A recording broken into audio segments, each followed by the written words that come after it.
You're watching America Decides with the Times of India, and there are 19 days to go for Election Day before America casts its do or die vote for the 2024 race to the White House. A record number of early votes have been cast in the key battleground state of Georgia. This swing state, viewers, is one of the most closely watched this election.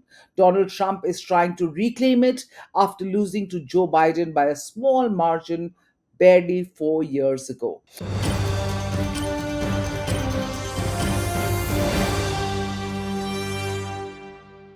Now, I'm joined by Vlada Galan, an elections expert based out of Washington, D.C. Vlada, thank you for joining us. Georgia, record number of early voters. Can we read anything into it for either of the two candidates? Thank you so much for having me. It's always a pleasure to be here. Georgia is one of the seven critical battleground states, as you noted. And in Georgia, out of nine surveys, Trump is leading in six of those, and specifically in the last three. In the United States, there are 3,143 counties that vote, and out of those, maybe 70 to 80 are what decide the election because of the United States Electoral College voting system. Georgia is one of those states. And so Trump is certainly trending upwards in Georgia. But a lot of people don't really understand how polling works. And I will say that those voters are undersampled, which provides low statistical relevance for the exact number, but we look at the trends. So if you've sampled, a state 600 voters in those small counties, that number is so small that it's not relevant. But nonetheless, we look at trend lines, and he is trending upward in Georgia. Georgia traditionally used to be a very, very Republican state. It has now become a swing state. We've had a lot of transplants in Georgia that have moved down from the north. The state, demographics are changing. A lot of things are changing in the state. But Georgia right now seems that it could possibly swing for Trump, but that is to be determined. It's a race down to the wire as per the latest polls. Swing states, of course, as you mentioned, are very critical. In which swing states? You said Georgia, it's pro-Trump, or Trump is has an edge there. But in which states of these seven swing states does Trump have an edge versus Kamala Harris? Well, if you're looking at the swing states, I can go through some of the numbers. In Arizona, Trump is leading in five out of the seven surveys, and he's up in the last three. So that's not a bad trend. In Nevada, Harris is leading in four out of the six surveys, but she's actually ahead in Nevada by just a point in the last two surveys, but nonetheless, she is ahead. In Wisconsin, the last nine surveys, Trump is up in three, Harris is up in three, and the others are tied. So that's just kind of like a toss up. If you look at Pennsylvania, going back to mid September, Harris was leading in some of the surveys, but Trump was leading in seven out of 12, and he's positively trending. I personally believe that this race can come down to Pennsylvania. I really see that can happen. So that's going to be a critical state to watch, along with Michigan.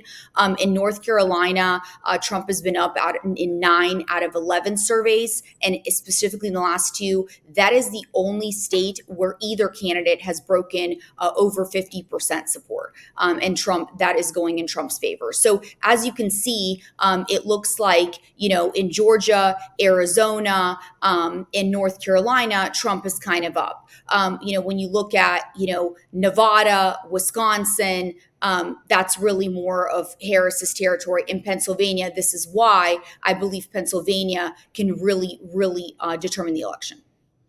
As this race intensifies, we are seeing both candidates coming out of their comfort zones. Take Kamala Harris, for instance. She seems to be now in a hurry to push out platforms that address the skepticism in various demographic groups. Just yesterday, we saw her turning attention to the black male voters during a broadcast with a radio host. And as vice president, have been a champion for bringing marijuana down on the schedule. So instead of it being ranked up there with heroin, we bring it down. And my pledge is, as president, I will work on decriminalizing it, because I know exactly how those laws have been used to disproportionately impact certain populations, and specifically black men. Ask Donald Trump what his plan is for black America. Ask him. I'll tell you what it is. Look at Project 2025. Project 2025 tells you the plan includes making police departments have stop and frisk policies. Kamala Harris, at the end of the day, lacks substance. And the reason she's gone down and started trending a little bit downwards is because the longer that she has time to campaign, the longer she has time to be public and to speak, people see that she lacks substance on really important issues that matter to them, like the economy. In Georgia, we talked about Georgia. There are over 150,000 Indians that live in Georgia. What matters to families like that? The economy matters. Those are issues that matter. They don't care about transgender rights. They could care less about half of these things that are very liberal, progressive left. And the problem is that's what matters to any voter, male voter, and especially Black male voter. They want to feed their families and they want to put food on the table. And those are the issues that matter. And her lack of substance is a problem for those voters. And they're actually not supporting her like they thought. She's not just getting the strong color vote. Interesting. Yesterday, Harris's campaign also released the Opportunity Agenda for Black Men, which is a sort of a 5-point platform focused on Black entrepreneurship, marijuana legislation, even cryptocurrency. Now, this came just after Obama's now very controversial lecture for Black men in Pittsburgh. Now, is all this happening too little, too late?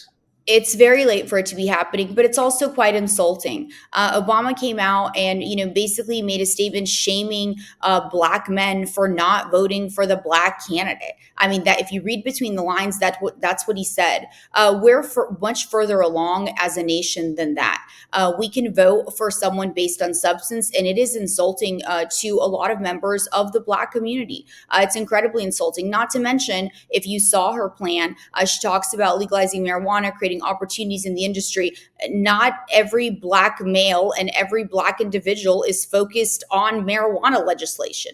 In fact, it's quite insulting and goes to horrible stereotypes that, quite frankly, I don't support and think it's very poor written last ditch attempt to go for the Black male voter. Also cryptocurrency. I mean, is every Black male voter, the majority of them, focused on cryptocurrency? No, they are not.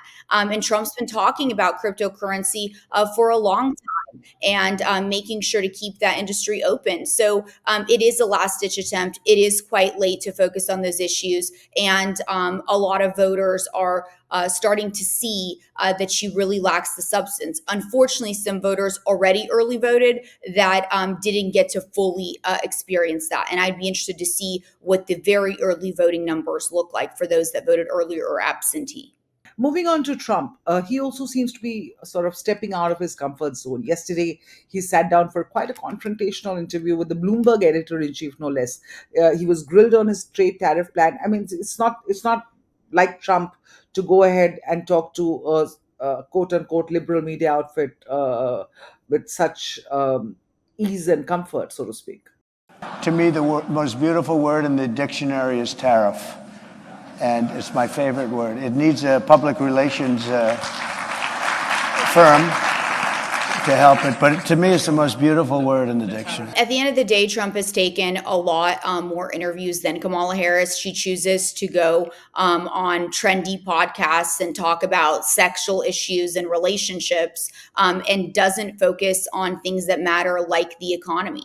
And Trump has done that. So he's been on quite a handful of economic shows that talk about the economy. He's been on quite a bit of news segments. And even though some of those tend to lean left, he's still gone out and done that because at the end of the day, his platform is not a left or right platform. It's a pro-American platform on how to get the economy back on track. And I think he understands that, his team understands that, that those things matter. So sure, he might be taking more risky interviews. It's probably a bit of a baiting game to show us a stark contrast between the interviews that she's doing and how poorly she's doing and what he's willing to go and do. I think he's also trying to bait her into taking a few more interviews herself because every time she does take an interview, you do see a negative response to that. Thank you so much for your time, Vlada. Moving on, clearly in a very tight race, both candidates not leaving any stone unturned to reach out to the fence sitters on both sides. And then, of course, there are the light-hearted moments from the campaign trail One such which has become the talk of the town today is Trump's awkward dance during a town hall. Take a look. Nobody's leaving. What's going on? There's nobody leaving. Keep going. Keep going. Should we keep going? On that note, we leave you today. Catch you tomorrow, same time on the Times of India. Stay tuned.